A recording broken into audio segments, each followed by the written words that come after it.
जी दिख रही है। चलिए अब चलते हैं दिनेश सोमानी जी के पास, प्रो इंटेलिजेंट सर्विसेज से हैं। दिनेश जी, सबसे पहले हल्दी पर आप बताइए क्या हो रहा है। सर, बिकवाली काफी तेज हो गई है, पिछले सत्र में 4.5% की गिरावट।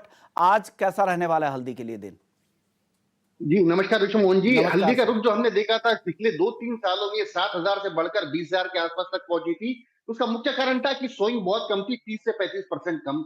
लेकिन इस साल जो है ये सोइंग काफी बढ़कर है, 35% अभी तक की जो खबरें आ रही है ये सोइंग बढ़कर है। और स्टॉकिस्ट अपना माल हल्का करना चाहता है और हाजिर में डिमांड काफी कमजोर है। और इसी के चलते हुए जो मेजर सपोर्ट जोन था 15,700 का जो ब्रेक हुआ, उसके बाद में ये 14,500 तक आया है। मुझे लगता है ये मेजर सपोर्ट जोन ब्रेक होने के बाद अब ये सेल ऑन रैलीज ही बनने वाला है आने वाले 1 से 2 महीने के हिसाब से। और जब भी ये 15,000 से ऊपर जाएगा मुझे लगता है इसमें बिकवाली निरंतर बढ़कर ही आएगी। डाउन साइड मुझे लगता है 13,800 13,400 के लेवल से जल्दी छू सकता है। तो अभी सेल ऑन रैलीज की ही रणनीति हमें हल्दी में अपनानी चाहिए। जीरा, इन दोनों में क्या लग रहा है सर? ये अब धनिया तो काफी नीचे आ गया भाव, तो भी खरीदार नहीं है क्या? और जीरे में क्या होने वाला है?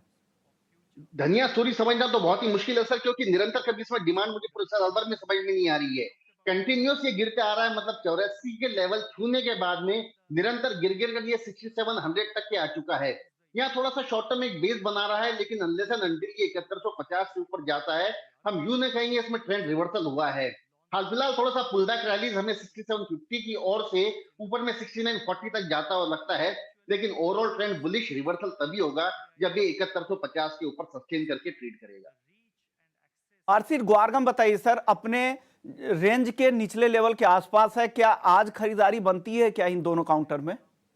जी विश्वमोहन जी, 5240 का जो सपोर्ट जोन है मुझे लगता है गुआर ने तोड़ा है। और यहाँ से अगर ऊपर ये दोबारा की अपमूव करता है तो मुझे लगता है मेजर सपोर्ट जोन टूटने के बाद जो दोबारा रिटेस्ट होता है वहां पे एक बार दोबारा बिकवाली बनती है।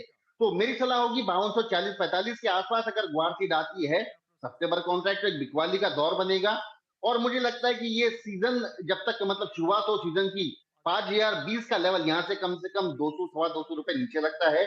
5380 के स्टॉप लॉस से मुझे लगता है इसमें बिकवाली का रुख बन सकता है। और नरमी यहां से आपको दिख रही है, 5020 तक भी भाव आ सकता है। सर, कॉटन केक में बताइए सर, ये तो काफी तेज हो चुका है, अगला कॉन्ट्रैक्ट उसके काफी नीचे, स्प्रेड ज्यादा है, हालांकि नए सीजन का कॉन्ट्रैक्ट है। क्या करना चाहिए कपास खली में? आप क्या सलाह दे रहे हैं? जी बिल्कुल, कॉटन सीड ऑयल के जो सितंबर कॉन्ट्रैक्ट है ये काफी प्रीमियम में चल रहा है, 3350 के आसपास चल रहा है। और चार्ट के हिसाब से अगर मैं देखूं तो ट्रेंड इसमें हाईली बुलिश मुझे नजर आती है। हम्म। 3310-20 के लेवल्स के आसपास की ये गिरावट मिलती है तो मुझे लगता है खरीदारी का अवसर मिल सकता है। 3420 3550 के लेवल्स इस कॉन्ट्रैक्ट के अंत तक हमें देखने मिल सकते हैं। ये पर्टिकुलरली सितंबर कॉन्ट्रैक्ट काफी स्ट्रॉन्ग है। दिसंबर कॉन्ट्रैक्ट यहाँ से 400 रुपए उल्टा बदला, मतलब बैकवर्ड रिलेशन में है। ये मुख्य कारण इसका ये है कि फसल आने के समय में नॉर्मली इसके जो रेट थे ये 2800 2850 होते हैं। लेकिन उस हिसाब से भी ये 2920 ही चल रहा है, तो मुझे लगता है अभी भी ये एक अप ट्रेंड ही दर्शाता है। भी दिख रही है दिसंबर के कॉन्ट्रैक्ट में भी, और यहाँ 100 रुपए की तेजी और दिख रही है सितंबर के कॉन्ट्रैक्ट में। अब चलिए नॉन एग्री की बात करते हैं। नॉन एग्री में पूरी तरह से फोकस था फ्राइडे के दिन, जो जैक्सन होल में फेड चेयरमैन का भाषण था। उन्होंने साफ कर दिया है कि अब पॉलिसी में बदलाव का वक्त आ गया है, यानी ब्याज दरें घटने वाली है। लेकिन उसका क्वांटम क्या होगा, स्पीड क्या होगा, इसको लेकर अभी भी बाजार में असमंजस है। क्या लग रहा है सर, गोल्ड और सिल्वर पर उसका क्या असर होगा? किस तरह की चाल यहां से दिख रही है?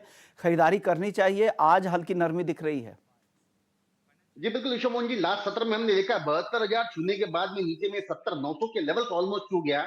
और वहां से शार्प रिकवरी देके दोबारा 71,800 के आसपास आया है। तो मुझे लगता है 1000 रुपीज फॉल 1000 रुपीज मूव एक वोलेटिलिटी का सत्र है जो बहुत ज्यादा हो रहा है। और एक 70,900 के आसपास मुझे लगता है अब ये बेस बना चुका है। गोल्ड 71,000 के नीचे जैसे ही कोई जाता है तो वहां पे दोबारा एक खरीदारी आती है। और 72,000 के ऊपर इसमें दोबारा बिकवा लेती रेंज बाउंड एक्टिविटी चल रही है। लेकिन जैसे कि फंडामेंटल के साथ ने कहा 25 बेसिस पॉइंट ऑलरेडी फैक्टर्ड इन है। और 50 बेसिस पॉइंट की संभावनाएं 28% से बढ़कर भी करीब करीब 35% हो चुकी है। तो मुझे लगता है कि इनकेस अगर ये संभावनाएं और बढ़ती है तो गोल्ड में एक बुलिश मूव अभी भी जारी है। पोजिशनल प्लेयर्स ने 71 70 900 के स्टॉप लॉस से इसमें बने रहना चाहिए। और इंट्राडे को ट्रेड करना चाहे तो मुझे लगता है 71,650 के आसपास बाय करे, 71,400 का स्टॉप लॉस ध्यान रखे। और ऊपर में कम से कम 72,050 72,450 के लेवल्स हमें देखने मिल सकते हैं। चांदी के लिए वो लेवल क्या है दिनेश जी? जी। चांदी में क्या टारगेट आप देख रहे हैं? जी, जी बिल्कुल। सिल्वर मुझे लगता है कि 84,650 एक ब्रेकआउट ज़ोन है, वहाँ पे रिट्रेस किया तो वहाँ बाय करना चाहिए। 86,200 के लेवल्स इस वीक में हमें देखने मिल सकते हैं। 84,000 का इसमें स्टॉप लॉस मेंटेन किया जा सकता है। आपको तेजी यहां पे दिख रही है 86,200 रुपए तक चांदी इस हफ्ते जा सकती है। इस पूरे हफ्ते का ये टारगेट है, आज के लिए सिर्फ इसे ना मानकर चले। और स्टॉप लॉस यहां पर 84,000 रुपए का जरूर लगा लीजिएगा। चलिए क्रूड की बात करते हैं। ब्रेंट अब $79 के आसपास है।